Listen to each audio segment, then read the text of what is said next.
Ave Maria, cheia de graça, o Senhor é convosco. Bendita sois vós entre as mulheres.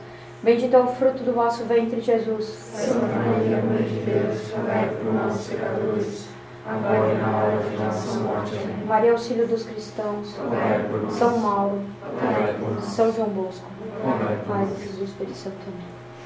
Amém. Bom, a aula que eu vou dar é uma aula a respeito do Bruegel, a respeito também de uma questão que foi uma questão muito importante durante a Idade Média, né? Eu dei uma aula no mês passado, no mês retrasado, a respeito das 3 revoluções, né? E isso aqui seria mais ou menos um recorte daquilo na questão do Renascimento, né? Tratando aí da questão do Renascimento e essa influência que as ideias de Lutero, as ideias de igualdade, elas vão ter na arte, né? A mudança que isso vai ocasionar.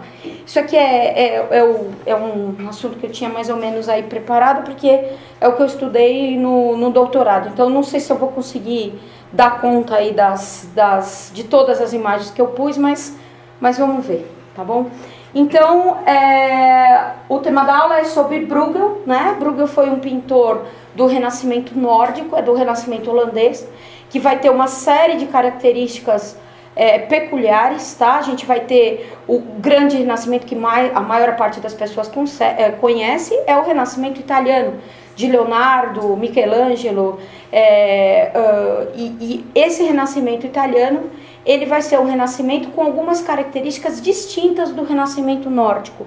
Ele é, por ser italiano, muito mais otimista, né? Apesar de ter pontos em Michelangelo e Leonardo marcadamente pessimistas, né? Mas eles veem na Itália, né?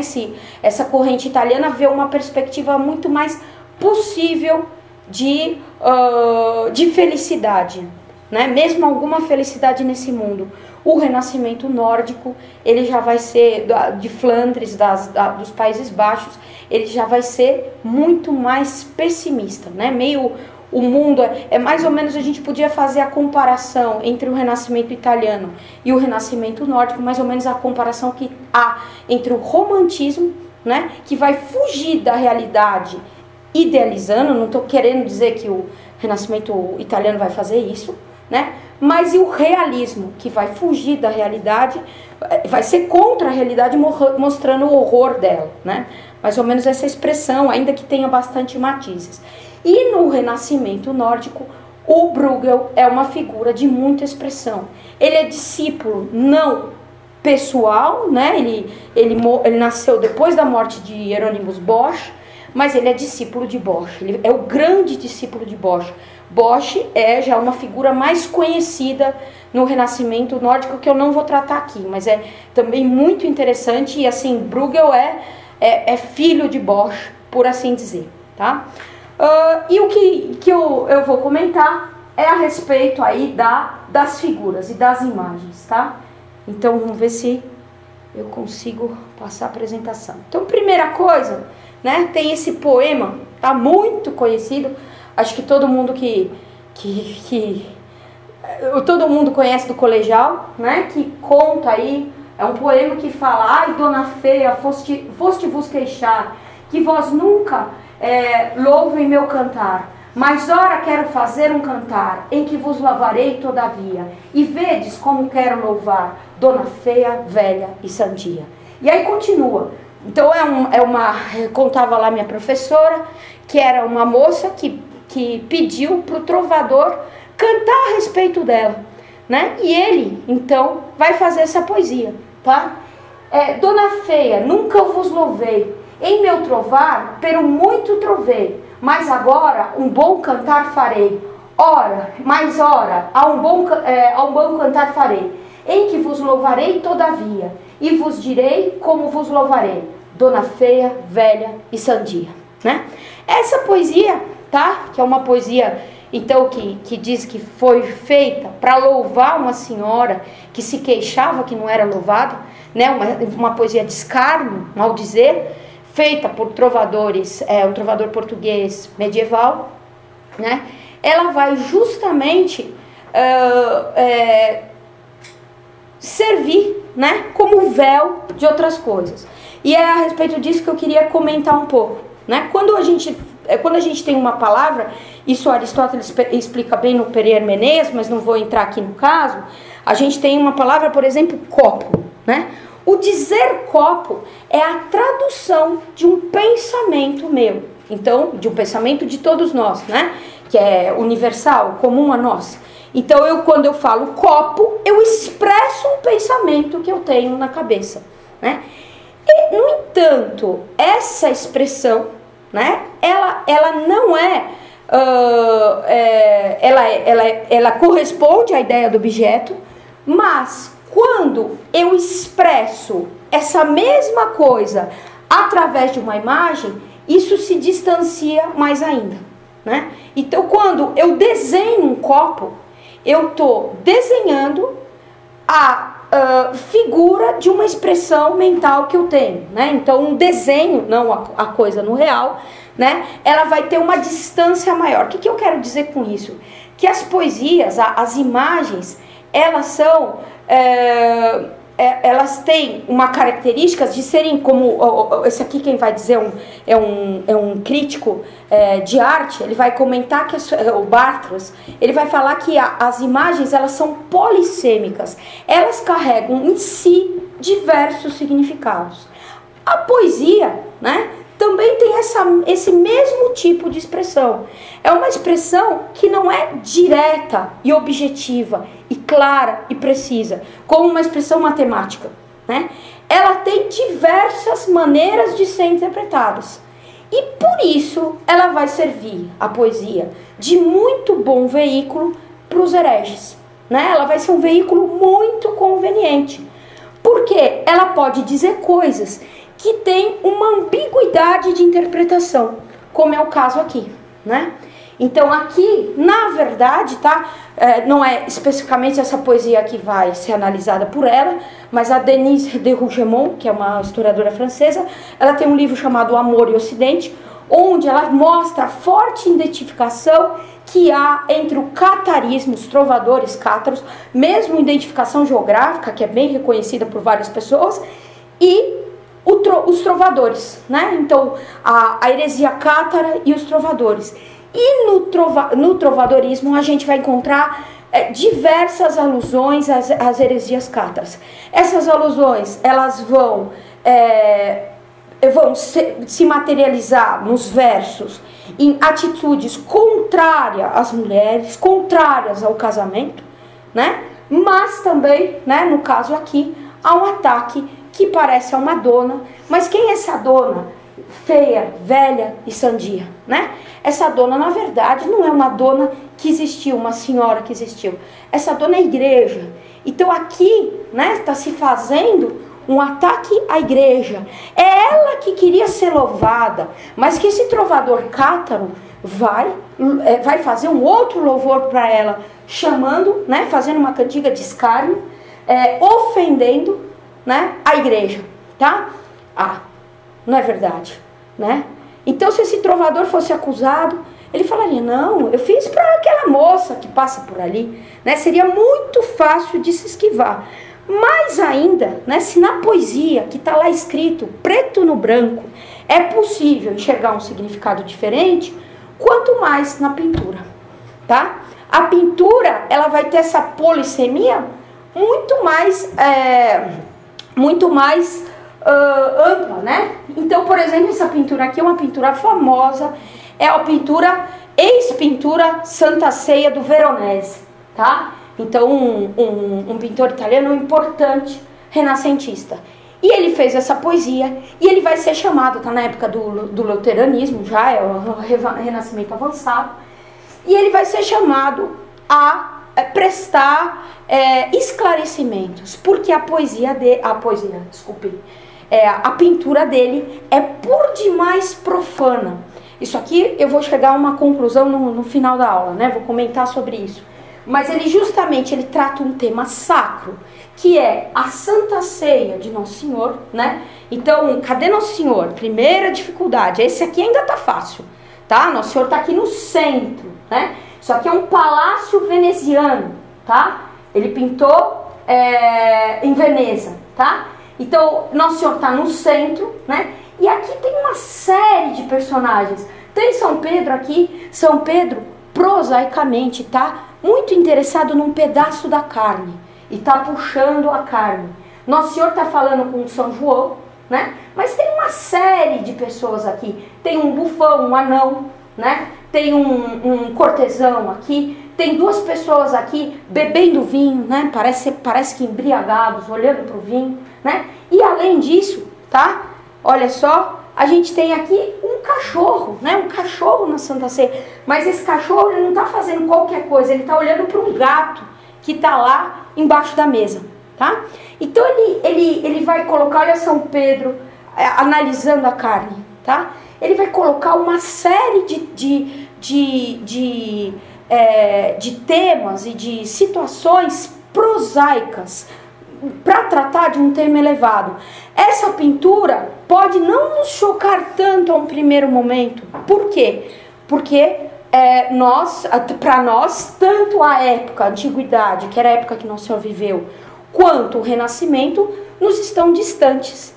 Porém, né, imagina se uma pessoa fizesse essa Santa Ceia e pusesse lá umas pessoas de calça jeans, ou ouvindo um rádio, ouvindo rock, quer dizer, usando as figuras, que é o que ele faz, né, só as figuras da Santa Ceia, o Nosso Senhor, São Pedro, São João, os outros apóstolos a gente praticamente nem localiza, eles estão vestidos como, figurados como na antiguidade, os outros estão vestidos com roupas de época, né, num palácio, cortesão. Então foi um escândalo.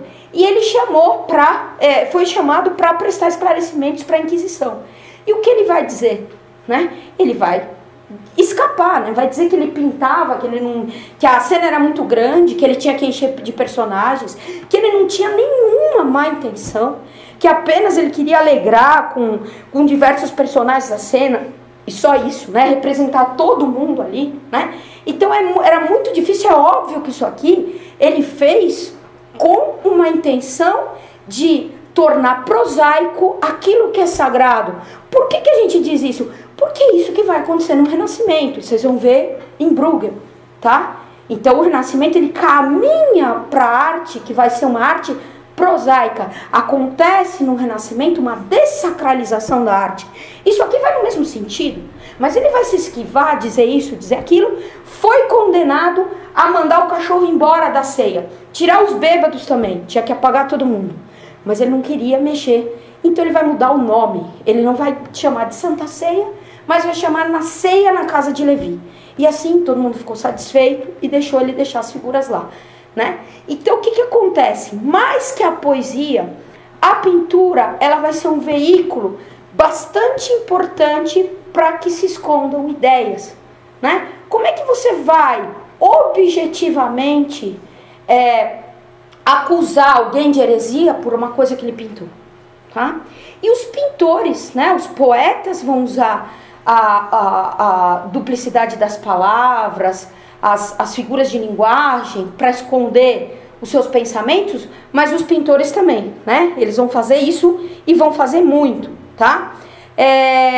Eu já mostrei essa gravura, tá? Mas eu vou mostrar de novo que ela é importante porque o tema que vai tratar, então desculpem, tá? Então, o que acontece, né? Mais do que as pinturas, a gravura vai ser um veículo, a gravura que vai ser impressa, vai surgir nessa época a imprensa, e eles vão fazer xilogravuras que podiam ser reproduzidas muitas vezes, tá? Essas gravuras, diferentes das pinturas, que tinham um campo de ação muito menor, muito mais restrito aos palácios e às igrejas, elas atingiam todo mundo. Por outro lado, elas eram muito menos, elas vão ser menos perenes, né? Uma gravura, ela dura quanto mais ela for difundida. Ela era feita, eles vão começar a usar papel mesmo, papel feito de lã, de algodão, desculpa, não de lã, de algodão, né? Que era nessa época. E esse papel, ele vai guardar essas gravuras. Essas gravuras podiam ser difundidas por tudo quanto é lugar, tiravam-se várias cópias, e esse fato de se copiar muitas vezes fazia com que aquela imagem perdesse não só a sacralidade dela, mas que perdesse também a importância e a originalidade. E isso vai fazer com que os autores sejam mais expressivos nas gravuras. Nas gravuras diferentes das pinturas, onde eles vão procurar ser mais velados, eles vão ser mais explícitos nas suas ideias. Então, como eu já mostrei para vocês, mas é uma gravura muito importante, porque ela revela muito claramente um pensamento.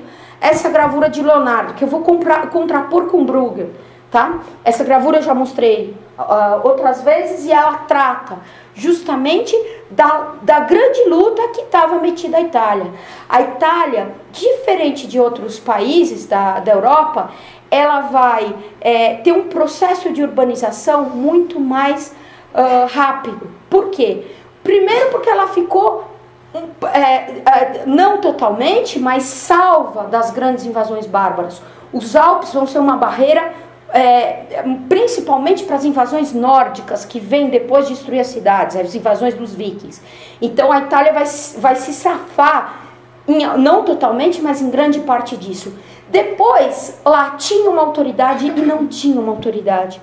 Eles tinham uma autoridade que dava coesão para toda a península, que não era considerada como Itália. A unificação italiana vai ser só de 1870, que era o Papa, né? Então, ao mesmo tempo, eles tinham sua autoridade. Por outro lado, eles não tinham um monarca forte. Então, isso vai dar, e o comércio, né, intenso que essas cidades, por via do mar Mediterrâneo, tradição antiga do Império Romano, vai realizar, vai dar força para as pequenas cidades. E vai surgir na Itália, a parte dos estados da igreja, uma série de cidades-estados. Né? Veneza vai ser uma delas, Gênova vai ser uma delas, Florença vai ser uma delas. Essas cidades, elas vão ser republicanas. E nessas cidades republicanas vão se criar uma série de partidos. Muitas delas estavam submetidas, principalmente as do norte, à influência do imperador da Áustria.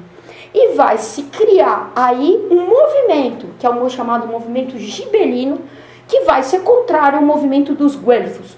Essas duas expressões, gibelinos e guelfo, vêm de uma disputa anterior, que eu não vou entrar no caso, mas eram duas famílias alemãs que não estão envolvidas na querela justamente, mas uma é a família dos Weibel, que é da casa dos Hohenstaufen, e outra é da família dos Welf. A família dos Weibel, né, vai se posicionar a favor do imperador. E o partido oposto, que não vai no momento tomar partido do Papa, mas vai ser considerado o oposto do imperador. Quando essa disputa vai para a Itália, levando em consideração que Roma, né, teve sempre como símbolo o lobo, né, e Wolf quer dizer lobo, ela vai ser chamada a cidade guelfa, né, a cidade que defende o Papa, a loba. Tá? A loba é Roma, né, que vai defender o Papa, que vai ser contra os gibelinos. Da Itália, a grande cidade gibelina vai ser Florença, tá? Que vai ter governos extremamente fortes desde a época de Dante. Dante, ele já dá na Divina Comédia bastante expressão a isso, né? Mas isso vai se maximizar na época do Leonardo. Isso vira uma verdadeira disputa, né? O professor contava que se um gibelino cortava a laranja na horizontal, um guelfo tinha que cortar na vertical, né? Se um gibelino comia com o talher de um lado, o guelfo tinha que comer do outro lado. Isso aqui não é brincadeira, eles tinham os códigos todos mesmos. Os crucifixos guelfos eram virados, se Nosso Senhor tinha a cabeça virada para a direita, os crucifixos gibelinos para a esquerda, tá? Até isso tinha diferença. Então vai ter um acirramento muito grande dessas lutas, né? Aqui justamente a gente vê isso, tá? Leonardo estava metido nisso, porque como artista ele não conseguia se sustentar por si mesmo. Ele tinha que estar ou a cargo dos cardeais e do Papa, ou a cargo do clero, né, para fazer a pintura deles nas catedrais e nas igrejas, ou ele tinha que estar a cargo dos mecenas, então dos nobres, para fazer as pinturas deles nos palácios. E é o segundo, né, que ele vai tomar mais, ele vai viver, tá, de um lado para o outro, mas sempre atrás de algum senhor. E ele vai ser nessas lutas, tá, partidário do Império. Essas lutas mesmo é a questão de São Francisco, né? São Francisco, quando ele tem aquela visão de Nosso Senhor, ele estava indo combater por Assis do lado dos guelfos, tá? A luta é muito antiga. E aqui o que a gente tem, como eu já comentei, né? É justamente essa duplicidade. Então Leonardo, ele está fazendo quase uma brincadeira. Então ele expressa, sem se esconder, sem camada de tinta, sem véu, as ideias dele, né? De um lado, a gente tem aqui, deixa eu ver aqui se vai. De um lado, a gente tem aqui a barca, né? Que é Roma, né? A barca, fora da igreja não há salvação, diz o Catecismo de São Pio X, assim como fora da Arca de Noé, todos aqueles que estavam morreram, né? Então a barca de pescadores, dos apóstolos, é a igreja, tá? Para aumentar esse símbolo, ele coloca o lobo dentro da barca. Então é a igreja nesse mar tempestuoso, né? Com a loba, né? Roma na direção. Roma, que é a sede do papado, é quem capitaneia esse navio, tá? E do outro lado, né, numa clara oposição, ele coloca uma águia, tá? Que é símbolo do Império. A gente vai ver essa águia em Brugge. Estava na bandeira do Império Austríaco, só que a águia normalmente de 2 cabeças. Ela tá para maximizar a ideia em cima do orbe. E ainda para não ter dúvida, ele põe a coroa nela. E lembra, né, que ela tem? Ela tem um resplendor que sai dela. Tá? Essa carta eu já citei também, mas é muito importante e bonita, né? Carta de Inocêncio III, que vai falar muito antes disso, né? No meio dessa confusão, mas antes de Leonardo, como a lua recebe sua luz do sol e na realidade é menor do que esse em quantidade e também em qualidade, igualmente em posição e efeito, assim o poder real recebe, que é menor então que o poder da igreja, é fantástica a comparação, não é dele, ele vai sintetizar coisas que já se falavam, né? Recebe o esplendor de sua dignidade, de sua autoridade, da autoridade pontifícia. E quanto mais adere à visão dessa, mais é ornada de maior luz. E quanto mais se afasta de suas vistas, mais vai perder no esplendor. Então a lua crescente é o estado que é unido à igreja. A lua minguante é o renascimento. É a lua que se afasta da igreja, né? O sol é a igreja. A luz da lua, que é o estado, ela tem que vir do sol. Ela tem que ser concorde com essa luz, tá? Aqui o oposto que ele está falando. A luz, quem é o sol, é o estado. É o estado que irradia a luz. E esse estado, né, vocês notem que aqui ele faz um raio escuro, mas um raio que diretamente vai para o quê? Para a bússola, que serve como timão do barco. Então não só o estado é o sol, mas é o estado que deve dar direção para a igreja, para a loba, para a barca, no mar tempestuoso do mundo. Porque o estado não está na tempestade, o estado está sentado na rocha, tá? Então ele é muito claro nessa explicação, né? E aqui na Itália, vocês veem que ele está defendendo o estado e atacando a igreja, né? E agora a gente vai ver o caso nórdico. Olha que interessante, tá? Que parece oposto. Então vamos lá ver uma gravura também do Bruegel. O Bruegel vai se fazer várias gravuras. E nessas gravuras também ele vai ser muito mais claro, que depois a gente vai ver os quadros dele. Os quadros dele, vocês vão ver que é muito mais comedido, né? Muito mais escondido. Então aqui é uma loucura, tá? Ele pinta, ele tem essa característica. O Bosch ainda é pior, né? Mas ele vai ter essa característica de pintar coisas completamente estranhas, só que não é arte moderna, tá? Você fala do Bosch como um precursor da arte moderna. Na verdade, a arte moderna ela vai pintar as loucuras, um Dalí da vida, sem conexão, sem significado. Aqui o Bosch, o Bruegel estão procurando fazer uma nova semântica. Eles vão colocar imagens para ter alguns significados. E o que é essa loucura toda aí? Tá? Essa loucura toda aí chama Tentação de Santo Antão. Santo Antão tá aqui. Eles gostam muito desse tema. Quase todos esses renascentistas, Bosch, Bruegel vai ter uma tentação de Santo Antão. Assim como vai ter uma anunciação. né? A tentação de Santo Antão eles vão ter por quê? Porque é o arquétipo do homem tentado, né? É o homem que vem a esse mundo e que é tentado de diversas formas, tá? Aqui no canto tá, opa, pera aí, deixa eu voltar pra lá. Como é que eu faço isso agora? Eu não sei.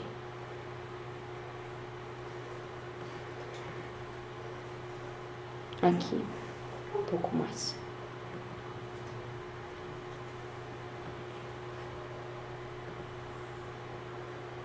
Acho que mais um volta. Pronto. Aqui tá Santo Antão, tá vendo? Ele tá na frente, tá lendo a Sagrada Escritura, mas ele tem na frente dele 3 objetos. Olha como ele vai usar as coisas mesmo. Então ele tem aqui, ó, um passarinho que nem saiu do ovo, tá? As coisas estranhas que ele faz. Uma faca e uma bolsa de dinheiro. Então o homem está de frente das 3 tentações, que são as 3 tentações de Cristo. Então, a gula, fazer das pedras pães, né?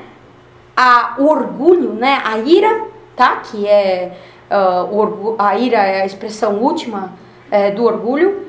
E a avareza, tá? A bolsa de dinheiros. O homem está diante dessas três tentações, mas ele escapa disso através da Sagrada Escritura, né? Ele está lendo a Sagrada Escritura. E esse mundo, né, no qual ele está é completamente caótico. E isso aqui, tá? A descrição desse ser aqui, voltando, a descrição desse ser aqui não sou eu quem dá, né? É um estudioso das gravuras do Bruegel. Então olha o que ele fala desse monstro aqui que tem uma língua de fogo, de fumaça, né, esquisita, e um peixe em cima. Então olha como ele descreve esse ser, né? Corrupção e decadência, né, atacam esse estado. O estado o que é? É a cabeça com um olho só abaixo. E a igreja, né, o peixe sendo queimado, né, sendo grelhado em cima. Então ele identifica a parte de baixo como sendo o Estado e a de cima como a igreja. A cruz na bandeira voando a partir da árvore que sai da boca do peixe é notavelmente clara. E notavelmente clara no desenho original, né? A bandeira é atualmente uma bula papal, né? Como os 2 selos, né, indicam, né? Então olha que interessante, ele faz uma identificação, né, disso aqui como a igreja acima do Estado, tá? Notem, né, que ele fala disso, tá? Então como esse ser aqui sendo a nobreza, né, como sendo o Estado. Tá vendo que o Bruegel vai repetir umas coisas que vocês vão ver depois. Um olho é uma rede, tá? O outro olho tá aberto, né? E aqui em cima a gente tem um peixe, né? Que simboliza o Estado. Para não ficar dúvida, ele põe a bandeira, que é uma cruz, e faz cair dessa bandeira uma coisa que se conhecia muito, que era um cordão com 2 bolinhas que mostram as bulas papais, tá? O peixe era já símbolo da igreja, tá vendo? Isso aqui é das catacumbas, né? E todo mundo conhece isso aqui, né? Se usava o desenho do peixe para se fugir das perseguições romanas, né? Ictus, quer dizer, Jesus Christus Tel e o Soter, né? Jesus Cristo, Filho de Deus, Salvador. Então é um acróstico das primeiras letras de Jesus Cristo, Filho de Deus, Salvador, que servia para os cristãos se esconderem. Isso também é redundante no Evangelho, que vai falar de Nosso Senhor. Nosso Senhor vai falar dos apóstolos como pescadores, tá? Então tudo isso aqui faz então a identificação da igreja do Estado, que lógico que nessa figura ele vê pessimamente, tá? A igreja é um peixe oco, né? Com essas pessoas todas aí sendo torturadas, e o Estado não é melhor. Isso aqui é um mundo de corrupção, né? A igreja e o Estado, aonde está o homem que é tentado. Puxa, será que é mesmo? Tá? Olha lá o Bosch, né? Isso aqui é claramente, já expliquei, né? A gente tem a igreja, tá? Que é um peixe pela frente, mas é um escorpião por trás. para não faltar dúvida, ele tem uma torre, né? Então, outra identificação da igreja com peixe. Olha só, de novo, é a barca peixe, tá? Isso aqui é uma tentação de Santo Antão do Bosch, tá vendo? Aqui vocês têm uns macacos que são pescadores, são os apóstolos. Quem fala isso não sou eu, tá? São outros críticos que reconhecem isso, né? Então, é também um símbolo da igreja, a igreja barca, a igreja peixe, né? Um símbolo bastante negativo. E se a gente olha para outra gravura do Bosch, tá? Essa gravura aqui, olha só, você tem o mesmo tipo de construção. Aqui notem o chapéu desse ser aqui e essa moseta aqui que vocês vão ver depois, tá? Isso aqui é o Papa, a representação do Papa. Mas aqui vocês têm claramente uma identificação. Então, esse é o mesmo autor que analisa as gravuras, né? Então, ele fala, né, que no primeiro plano há um demônio, que é aquele demônio sem pernas, tá? Que nesse escudo ele trazia no original o orbe com a cruz, que é símbolo do império. E nesse desenho aqui, ele está trazendo não o orbe com a cruz, mas as chaves, que também, olha só, ele tem na bandeira lá uma chave, né? Que é símbolo de Pedro, símbolo do papado, tá? Outra gravura do Bruegel, onde se repete a mesma ideia. Então essa daqui eu também já comentei na última aula. Essa daqui é muito clara. Você tem aqui não um vício da ira, mas você tem a paciência, que está personificada aqui. E aqui você tem um ser estranho. Esse ser estranho, né? Ele tem um chapéu chamado Saturno, que era o chapéu do papado. E em cima dos ombros ele tem uma moseta, que também era o chapéu que era a vestimenta dos papas. Cai do chapéu dele, o chapéu dele tem duas chaves para dizer que é o Papa. Ainda atrás tem duas bulas para dizer que é o Papa. Aqui no cinto ele leva uma carta, da qual caem duas bulas para fazer a mesma identificação. E dele sai um galho oco, porque o papado é oco. A igreja, ela cavalga o quê? Esse ser, que tem um chapéu e uma coisa pegando fogo, que simboliza como uma pluma da nobreza, tá? Então a igreja cavalga o Estado. E a paciência está nesse mundo, né? Nesse mundo onde a desolação é trazida por esse ser. Aqui no fundo uma igreja pega fogo. E vocês têm um contraste bem gritante entre o lado esquerdo e o lado direito. O lado direito, o mar ainda está plácido, não tem nuvens. O lado esquerdo tem fogo, fumaça e um monte de nuvens. E conforme esse ser caminha, nessa mesma linha, tá chegando a desolação para esse mundo. O sol está se pondo. O sol está indo embora, está chegando a época de desespero. Então, de novo, um ataque à igreja. Mas aqui vocês notem, né? Diferente do Leonardo, o Estado também é atacado. Então, por isso que alguns críticos de Bruegel, não só por causa dessa figura, vão dizer, puxa, Bruegel está antes do tempo dele, né? Enquanto os renascentistas ainda vão dar valor para o Estado, Bruegel vai atacar o Estado. Bruegel vai ser contra a igreja, mas também vai ser contra o Estado. Ele é chamado de Bruegel camponês, porque ele vai defender os camponeses, tá? E se a gente pegar um outro quadro do Bruegel, tá? Onde... Começou de novo, peraí, vamos lá.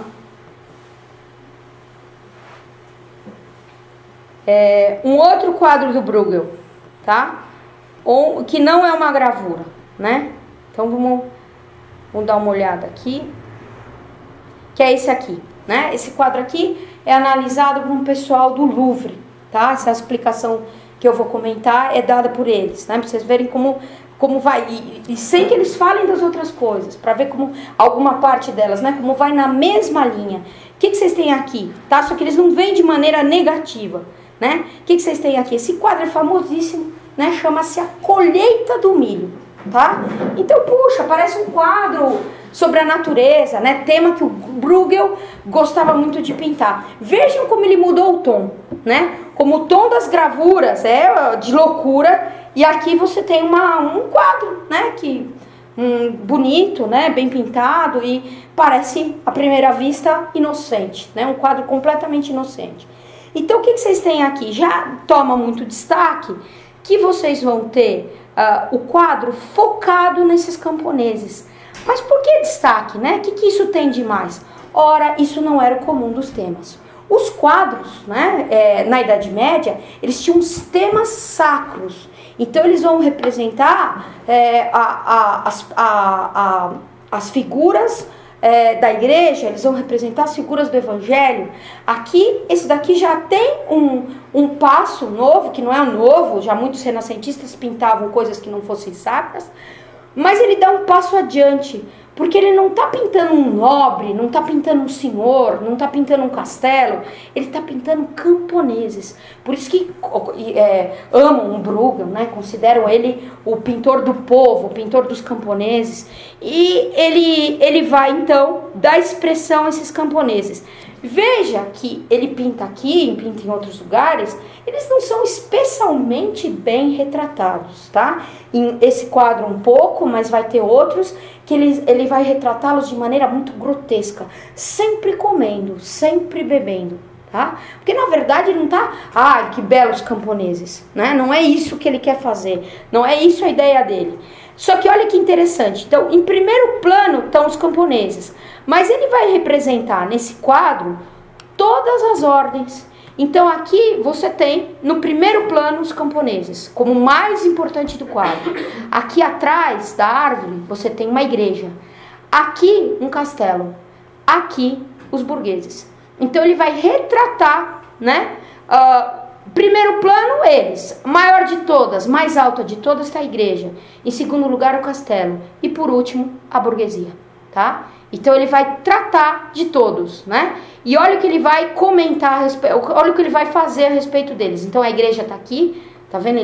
Eles têm uma minúcias e uma pintura muito minuciosa, tá? E aí, olha só, aqui são mais camponeses, né?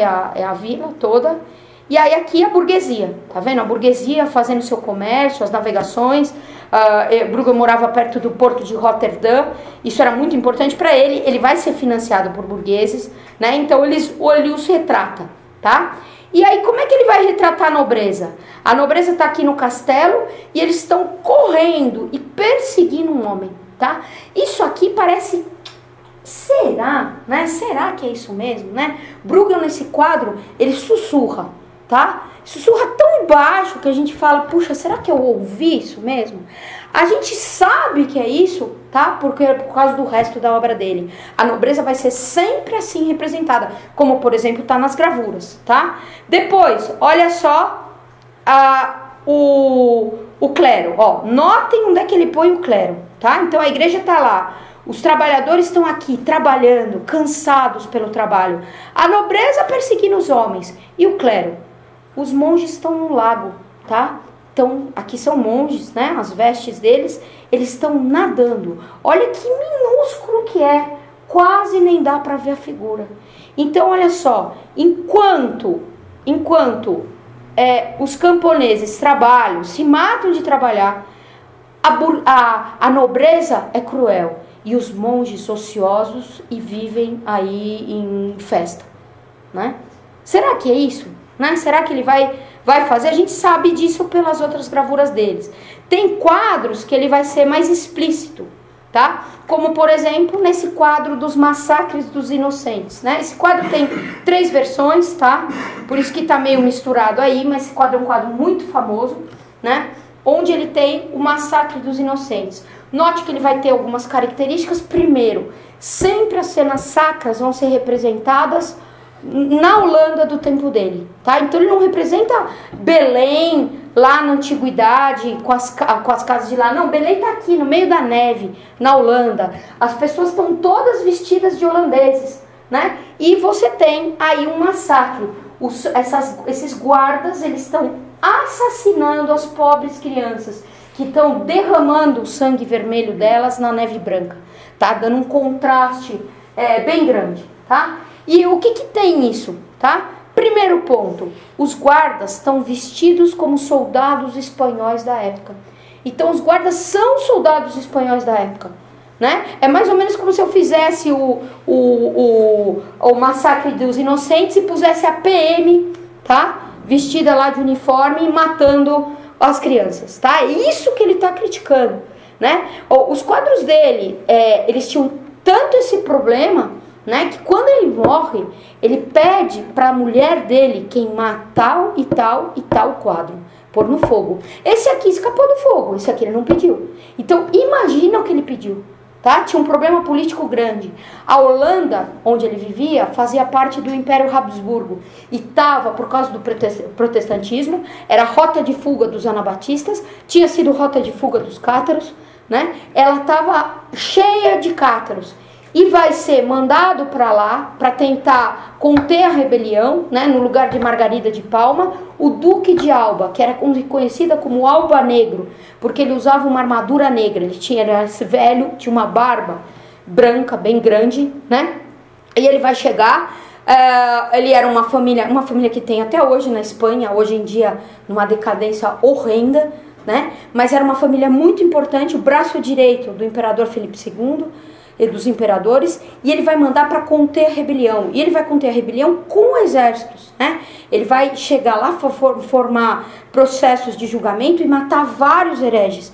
Então ele vai fazer um verdadeiro arraso. Ele não vai conseguir conter, mas ele vai melhorar a situação. Ah, coitado desses hereges. Esses hereges, eles profanavam as igrejas. Eles pegavam as hóstias e chutavam.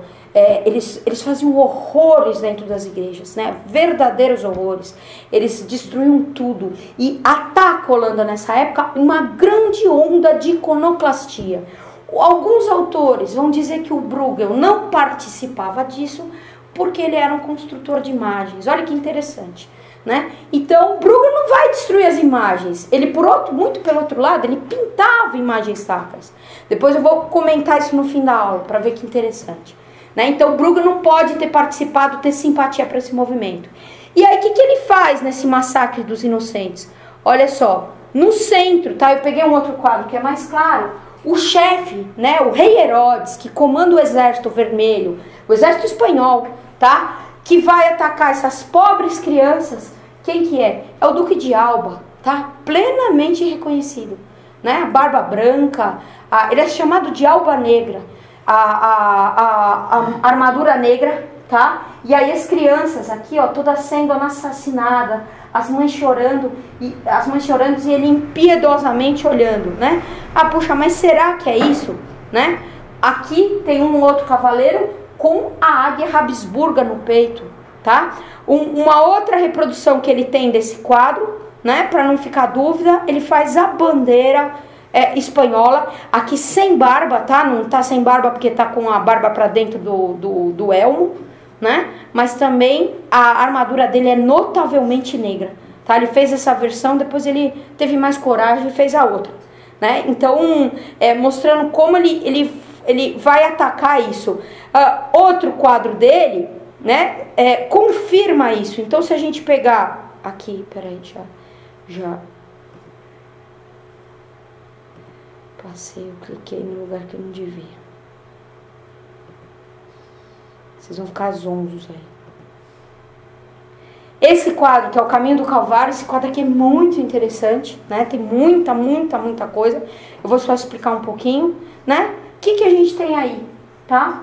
Primeiro, né, para quem não conhece, a primeira coisa para quem tá longe, é olhar o quadro, né? Achar alguma coisa ali além de borrão. Para quem está perto é dizer do que é o quadro, né? Do que trata o quadro. Então você fica muito tempo, quando você não conhece o quadro, para descobrir do que é o quadro, né? E o quadro, justamente, ele trata, né, já ajudando, da crucificação de Nosso Senhor. Ele é tão esperto, Bruegel, que ele vai distrair a gente. Então o olho humano é atraído pela luz. Então aqui, ó, bem no centro, é o centro do quadro, está Cristo caindo, né, sob o peso da cruz. Mas ele coloca aqui um cavalo bem branco. Então a primeira coisa que você olha quando você olha o centro é o cavalo branco. E aí você vê esse homem que está olhando para cá. E aqui está tendo uma briga. Então isso te despista mais, né? Ele esconde o tema. Isso aqui é uma das coisas que ele sempre vai fazer. Precisaria mostrar outra obra, eu vou mostrar uma outra, né? Mas Bruegel vai sempre esconder o tema, tá? O tema principal vai estar escondido, mas ele está lá, né? Olha só, Cristo caindo do peso da cruz. Cristo está sendo levado para onde? Ó, o minúsculo, desculpa aqui, ó, só para mostrar para vocês como é o centro, tá? Então aqui vocês têm o centro geométrico da figura, é Cristo, né? Aqui vocês têm três coisas. Você tem essa rocha, né, que ela chama atenção, é diferente. Essa rocha que chama muito atenção. E essas figuras aqui, que são as figuras que não são da época do Bruegel. Ela é Nossa Senhora, né, São João, Santa Maria Madalena, tá? Que choram a morte de Cristo. E aqui está o Calvário, tá? Também desses quatro elementos, ele é o centro. Então, não dá para dizer que Cristo não é o centro, é o centro, né? Mas, por outro lado, você não acha Cristo. Olha lá o Calvário, minusculamente pintado, tá? Esse quadro todo é pouco maior do que essa imagem aqui, se não for menor, né? Então, o que eu quero dizer, o quadro inteiro, tá? Então, é minúsculo mesmo. Tá vendo? Tem aqui duas cruzes já erguidas, e aqui um homem está fazendo um buraco onde vai se enfiar uma terceira, que está sendo trazida por Cristo, tá? Então ele trata, esse quadro aí, ele trata da crucificação de Cristo, tá? E antes de falar disso aqui, né? E quem que crucifica Cristo? Ora, não são de novo os cavaleiros espanhóis? Né? É a Espanha que está crucificando a Cristo. Então, o Duque de Alba, o imperador, ele está crucificando, ele está matando os inocentes. Agora, ele está crucificando a Cristo. Tá? É um ataque político claro, né? Muito preciso, muito claro que ele faz. Tá? E aí, o que a gente tem? Né? Tem esse Calvário. E aí, olha só. Tá? Mas ele não faz só um ataque político. Isso aqui também é um outro crítico que fala. Tem essa rocha estranha no meio de tudo. Essa rocha, né, é rocha, mas é moinho, tá? Ela tem aqui um platô, tem o Miller aqui, né, o dono do moinho, e ela é muito esquisita, né? Ela chama atenção por causa da topografia. O que é essa rocha? Ora, o Gibson, que estuda esse quadro, ele vai falar que essa rocha é identificada pela igreja. Por quê? Porque a igreja que está sentada sobre a rocha, tu és Pedro, e sobre essa pedra farei a minha igreja. Depois, ela tem um moinho, e na pá do moinho, ela tem como os quatro braços da cruz. Mas mais que isso, o moinho o que faz? O moinho moe o trigo, que é distribuído para as pessoas. Assim como a igreja, ela é aquela que transforma o pão, né, em Cristo, que é o alimento espiritual dos fiéis. Então isso aqui, ela é distribuidora, isso aqui quem fala é o Gibson, né, é uma forte identificação com a igreja, tá? E olhem que interessante, bem no olho, né, ele faz essa rocha esquisita, precisaria mostrar um pouco do Bosch, mas aqui vou aumentar essa parte. Ele coloca uns jarros. Esse jarro tem uma conotação péssima, né? Muito, muito ruim mesmo, tá? É uma coisa contrária à castidade que o Bosch vai usar muito. E nos olhos, né? Nesses olhos, nessas duas janelas esquisitas da rocha, ele coloca dois jarros. Ora, ele tem outros quadros, né? Como por exemplo esse daqui, tá? Olha lá, a rede no olho outra vez. A rede no olho, por quê? Porque Cristo foi fazer dos apóstolos pescadores. A rede serve para pescar o peixe. A rede está no olho por quê? Porque a igreja quer fazer proselitismo. Ela quer fiéis, ela quer pegar o peixe. É isso que está no olho dela, é isso que está na visão. É isso que ela quer. Só que esse ser, olha o jarro saindo do ouvido dele, tá? E no outro lado tem aqui saindo o fogo. Está se levando, esse ser aqui é moinho. Mas ele também é um monstro, tá? E em cima, para não ter dúvida, tem a torre e tem a igreja, tá? E bem lá em cima, a coruja, que no Bosch é símbolo do Deus do mal, tá? O Bosch, toda a figura dele tem coruja. Olha a pá em 4 aqui também, né? Então, essa aqui é uma gravura do Bruegel. Na gravura ele é mais explícito. Aqui ele vai colocar símbolo, ele vai colocar rocha, ele vai colocar o trigo. Na gravura ele já põe uma torre e põe a cruz em cima, né? Então, uma clara representação pejorativa da igreja. Outra vez ele vai pintar. Esse quadro aqui dele é um quadro terrível, chama Margarida Louca. Aqui também, ó, essa não dá pra ver, mas atrás dessa árvore tem um olho e no olho tem a rede também. Aqui tem vários jarros que são a sobrancelha desse bicho de olho diferente. Dentro do nariz tem uma coruja, tá? Aqui tem algumas almas acorrentadas num orbe, né, que ele muitas vezes vai usar. E essa igreja é um monstro, né? O mesmo bicho que aquele ali, é o mesmo bicho, tem muita semelhança, tá? Isso para ele é igreja, né? Uma visão completamente pejorativa, tanto do Estado como da igreja, tá? E aí a gente pode falar, puxa vida, né? Mas então, o Leonardo, ele era a favor do Estado e contra a igreja. O Bruegel é contra o Estado e contra a igreja. Por quê? Né? A resposta é fácil. Porque na Itália, a igreja era contra o Estado. Né? Havia uma luta do Estado e a igreja.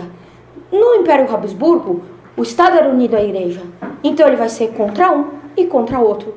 Por isso que ele vai ser contra o Estado e contra a igreja, porque eles eram unidos. Se eles fossem separados, ele agiria diferente. Né, para ver que interessante, né, que coesão que eles tinham, né, não é que era outra coisa, ele não está defendendo o Estado, né, Leonardo não está defendendo o Estado pelo Estado, ele está defendendo o Estado porque ele ataca a igreja, e Bruegel está condenando os dois, enquanto um é agente do outro.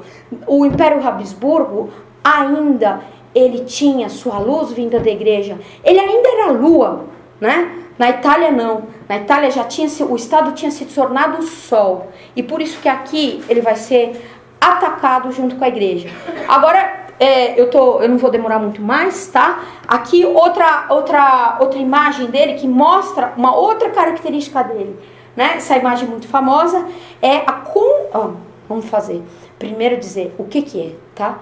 É o problema, né? A gente não, já falei que é tá? Mas a gente não acha. Ai, procura. Lá está o cavalo branco, né? Para nos chamar a atenção, tá? Coisa esquisita, um despenhadeiro de um lado, do outro uma subida íngreme, uma coisa completamente complicada e esquisita, né?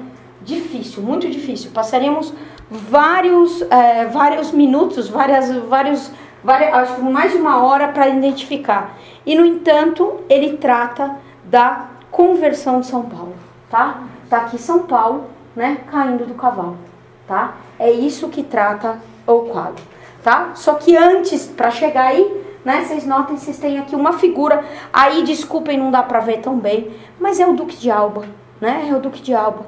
Aqui tá São Paulo, né? Quando ele descia, tá? Para prender os cristãos, né? Com as cartas para incriminá-los, né? E que ele viu a luz, Nosso Senhor falou com ele, e ele caiu do cavalo. E ele estava indo com esse exército que ia massacrar os cristãos. De novo, cadê o exército? O exército é dos soldados espanhóis. E tá aqui o capitão do exército, né? O Herodes, de novo, tá aqui o Duque de Alba, tá? Mais uma vez, a mesma crítica repetida. São Paulo tá no chão, né? Ele vai mudar isso. Olhem só também como é que ele faz a cena, né? Aqui o céu tá claro, mas está se aproximando uma tempestade, tá? Então ele tem sempre também essa dualidade nos lugares, né? E mais uma vez o tema, que é o principal, não é o principal, tá? Aquilo que devia estar em foco é uma coisa secundária que tem que ser achada. De novo aqui, quer ver? Opa. Outro quadro dele, tá? Só para eu concluir o raciocínio. Esse quadro aqui, olha que impressionante esse quadro. Olha como ele vai pintar. Não vou explicar esse quadro, só vou mostrar algumas coisas que ele põe. Esse quadro aqui, de novo, fica um tempão para descobrir. Esse aqui tá um pouco mais fácil, que ele dá ênfase para um personagem, ainda que em escala muito pequena. E quem é esse personagem? É São João Batista, tá? Puxa, então ele pôs o principal no centro, né? Então São João Batista está aí no centro. Só quem está aqui do lado dele? Nosso Senhor Jesus Cristo, tá? De braço cruzado, aí assistindo ele pregar, né? Com uma expressão bem esquisita, né? Então não tá de novo o principal no centro. O centro tá sempre deslocado. Ele sempre vai tirar aquilo que devia do centro. E depois, ele vai pôr aqui de novo o pessoal na Holanda da época e um monte de personagens. Em primeiro plano, ele coloca um fulano lendo a mão de outro, tá? Praticando aí um ato de quiromancia. Aqui tem uma oriental, que seria a esposa desse aqui com o bebê. Tem gente de tudo quanto é lugar. Opa, e um peregrino, né? Eu não vou falar sobre ele agora, mas também é muito importante, que é, de novo, o ponto de vista do quadro, né? E olhem só que interessante, né? São João Batista, ele vai falar do quê? De que ele batizava na água, mas ia vir outro que ia batizar no Espírito. Olha só como ele coloca isso minusculamente no rio, tá? Então tá vendo aqui as pessoas se batizando? Tá vendo aqui, ó, São João Batista vestido em pele de animais, batizando talvez a Nosso Senhor, e talvez isso seja uma pomba que vem em cima dele, né? Isso aqui é mais importante, né? O batismo de Jesus Cristo é mais importante que todo o quadro, tá? Tá ali numa escala minúscula, né? No meio do nada, né? Voltando aqui para vocês verem o tamanho, ó. Olha só, vamos pôr na imagem original. Olha só, é isso aqui. O quadro não é muito maior que isso. E aqui ele vai pintar a coisa mais relevante do quadro, que seria o batismo de Nosso Senhor, né? Então, de novo, ele vai desfocalizar aquilo que é necessário, tá? Esse quadro aqui, que é muito emblemático como exemplo. De novo, vamos ficar, está mais fácil, mas a gente vai ficar aí um montão de tempo para dizer do que trata, né? E tá mais fácil porque tá em primeiro plano, tá? É o recenseamento, São José e Nossa Senhora indo fazer o recenseamento em Belém. De novo, Belém não é Belém, Belém é Holanda, tá? Tá nevada, tá? As pessoas todas vestidas, com exceção de Nossa Senhora e São José, como holandeses do período dele, né? E aqui, tá vendo? Tá Nossa Senhora, né? Então, Nossa Senhora grávida, tá? Sendo carregada num burrico. Tá vendo aqui o boi e o burro, tá? Porque nessa noite Nosso Senhor ia nascer. E ela tá indo se recensear, né? Porque Herodes, o malfeitor, né? Aqui eu tô falando de Herodes diferentes, tá? Do pai, do filho, em momentos diferentes. Ele vai pedir esse recenseamento. Não que o recenseamento tenha sido uma coisa ruim, né? Mas ele vai pedir esse recenseamento. Ele era uma pessoa péssima, né? Pra lá de péssima. E ele vai pedir isso, e aí a Nossa Senhora e São José estão indo atender isso. Quem são os recenseadores? Olha só, né? A águia dos Habsburgos aqui de novo, tá? Então, de novo a mesma identificação. O rei Herodes, né? Que vai cuidar desse povo dessa maneira, né? É o responsável por tudo isso. Notem na figura um aspecto interessante. O sol está no horizonte. Ora, se o sol está no horizonte, das duas uma. Ou o sol está nascendo ou o sol está morrendo. Se ele está nascendo, é muito cedo aqui. Não teria toda essa movimentação. Então o sol está morrendo. Esquisito ele fazer isso, né? Justamente, o sol vai nascer. Cristo vai nascer. E como é que ele faz?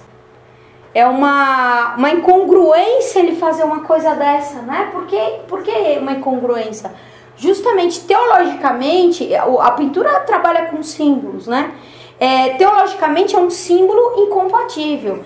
A luz do mundo vai nascer, o sol da justiça vai nascer, né? Nossa Senhora vai dar a luz para o mundo e ele faz o sol se pondo. Ah, mas Cristo nasceu à noite, é verdade, né? Mas o símbolo aí do sol, no ocaso, é muito forte. Ele vai usar diversas outras vezes, como vocês já viram naquele quadro, naquela gravura anterior, como uma coisa pejorativa, tá? Mas o que eu queria que vocês notassem aqui é justamente, de novo, o real motivo da figura tá escondido, tá? E aí, o que a gente tem, né? Por que ele faz isso, tá? Meio para explicar e para concluir a aula. Então isso aqui que é? Um tríptico medieval. Na Idade Média, as pinturas não eram feitas em painéis. Ou você pintava um afresco, né? Ou você pintava a moda dos trípticos. Esse aqui é um tríptico primitivo, tá? Infelizmente eu não tenho agora a referência, mas depois eu posso ver. Ele é bem primitivo. O que é um tríptico? Por que um tríptico ela era uma coisa bastante elevada, bastante bonita? Porque ele é uma pintura que tem um destaque especial para o centro. Ele é dividido em 3. E as partes laterais, né, as duas abas, as duas asas do tríptico, elas dão destaque para o central. Assim como a moldura do quadro. Por que a gente não pendura? Os modernos agora penduram, mas por que a gente põe moldura no quadro? Porque o 3, né, os dois lados da moldura, tanto em cima quanto embaixo, eles dão ênfase para o né, para o centro. Né? Por isso que as mulheres usam brinco. Né? Então, por isso que o cabelo, normalmente, ele é, na maioria dos casos, ele é igual dos dois lados, né? Para dar ênfase para o centro. Então, o tríptico seguia isso, né? A ênfase está no centro. Esse tríptico ainda muito... depois aqui tem toda uma noção de hierarquia. O importante é a pintura central. As pinturas laterais são acessórios. Elas são como anjos, aias, que fazem corte para a figura central, né? Por isso que ele é muito bonito. Ele tem também uma razão prática. Eles eram feitos em trípticos, porque na quaresma, né, para lembrar dos sofrimentos de Cristo, se cobria as figuras, né? Hoje a gente cobre com pano roxo, mas antigamente só se fechava os trípticos. As partes exteriores do tríptico não eram pintadas, portanto, tá? Só que esses trípticos, né, eles vão tendo um desenvolvimento. Esse aqui é bonito também, é bem bonito, é um tríptico com até uma espécie de relevo no centro, que dá destaque à figura de Nossa Senhora, né, com santas, fazendo corte para ela, tá? Também tem hierarquia, mas já começa a perder. Por quê? Porque as asas do tríptico já são retas, né? Ele não tem mais aquela diferença que tinha no tríptico de anterior. Isso aqui também teria bastante coisa para se falar, mas disso a gente vai para os trípticos do Bosch, tá? Isso aqui é uma coisa absurda, é a Tentação de Santo Antão, né? Um dos trípticos dele. Ele vai pintar trípticos, basicamente, ele pintou outros tipos de coisa, mas ele não vai pintar painéis, tá? A pintura não era feita em tela, era feita na madeira, tá? Não era tinta a óleo, era têmpera de ovo, normalmente. E aqui o que você tem? Você tem um tríptico. Por que esse tríptico, além do assunto absurdo, mas não é isso o principal que eu quero olhar, por que ele é bem diferente desse tríptico aqui? Porque ele tem uma certa unidade. Esse tríptico aqui, você olha para ele, você fala que sim, puxa, essas molduras aqui, elas estão atrapalhando, elas estão interferindo na obra, né? Seria melhor que não tivesse, porque aí você teria uma coisa só, tá? É justamente isso que os renascentistas vão fazer. Por fora também ele tem outra característica, eles são pintados. Essa daqui é o mesmo tríptico de cima, com as asas fechadas. Então, por fora, é bem interessante também, porque o por fora às vezes tem mais importância do que dentro pro Bosch. Ele faz um desenho. Então, o tríptico não serve mais para guardar as imagens para a quaresma, né? Ele muda toda a estrutura do tríptico. O Bosch vai ser fundamental para isso. E ele vai, com isso, ajudar, né, sem ser ele que tenha feito, a destruir, acabar com os trípticos. E depois do Bosch a gente vai ter as pinturas, como a gente tem aqui no caso do Bruegel, que são pinturas painel, onde se perde essa noção da hierarquia, tá? Essa aqui é o Bruegel, né? Que essa é uma pintura do Bruegel. Mas o que eu queria dizer com isso, tá? Então, duas coisas que eu queria comentar nessa aula. Primeiro, eu já falei a diferença, mas a semelhança do ataque que Leonardo e o Bruegel vão fazer na igreja e no Estado. E a segunda, a questão da dessacralização da arte.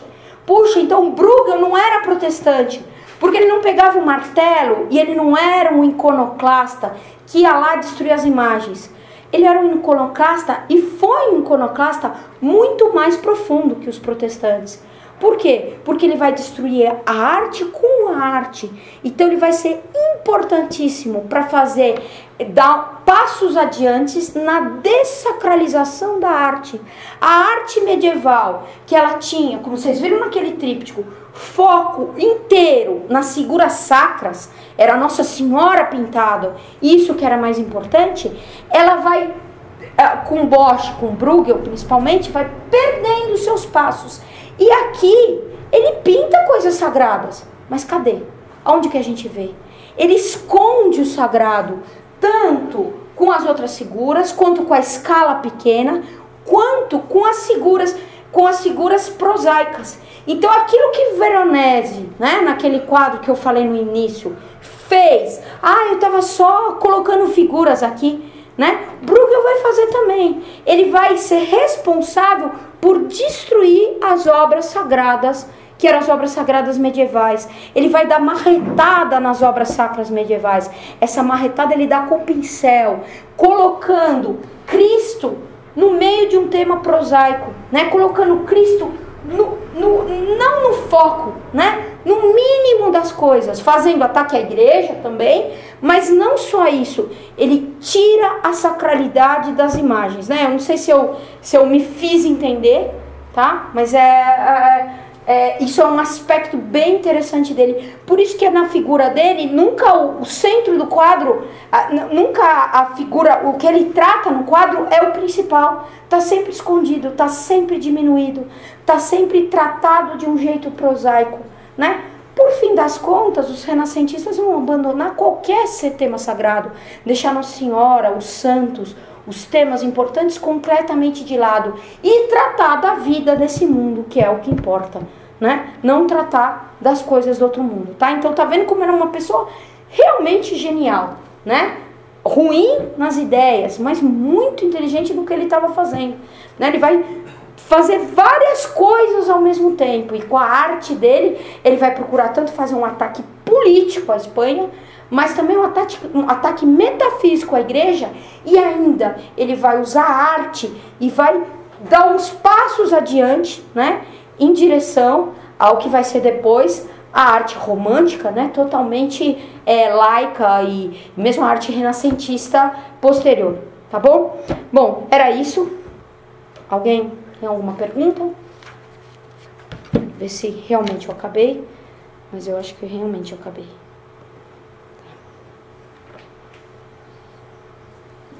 Professor, o Bruegel, ele é posterior ao Bosch, né? Isso. No tempo dele, os trípticos já tinham sido praticamente abolidos. Eles não vão ser mais usados. É uma coisa que caiu em desuso, né? Teve uma certa gradação, por exemplo, de trípticos para dípticos, ou foi a coisa direta? Não. Vão ter uso de dípticos, mas o típico é muito menos usado. Porque o que acontece? A pintura também ela muda de lugar. Então, na Idade Média, o lugar da pintura era nas igrejas, né? Fundamentalmente. Aqui, a pintura vai ser contratada por mecenas que eram nobres e que vão querer as pinturas para o palácio. Aí essa necessidade de se fechar as pinturas e mesmo dos temas sacros vai caindo por terra, né? O que vai ser muito importante aqui no Renascimento vai ser a questão do retrato. Então vai se fazer, principalmente nos nórdicos, né, vão se fazer retratos. Por quê? Porque a ideia antropocêntrica renascentista, que o que importa é o homem. Então é o homem que eu vou pintar, eu não vou mais pintar Deus, eu vou pintar o homem. Tá? É isso? Mais alguém? Lorela, você tem alguma pergunta? Não? Tá bom. Então vamos rezar? Pai, do Filho e do Espírito Santo. Amém. Ave Maria, cheia de graça, o Senhor é convosco. Bendita sois vós entre as mulheres. Bendito é o fruto do vosso ventre, Jesus. Santa Maria, Mãe de Deus, rogai por nós pecadores, agora e na hora de nossa morte. Maria, auxílio dos cristãos. São Mauro. São Bento. Pai, do Filho e do Espírito Santo. Amém.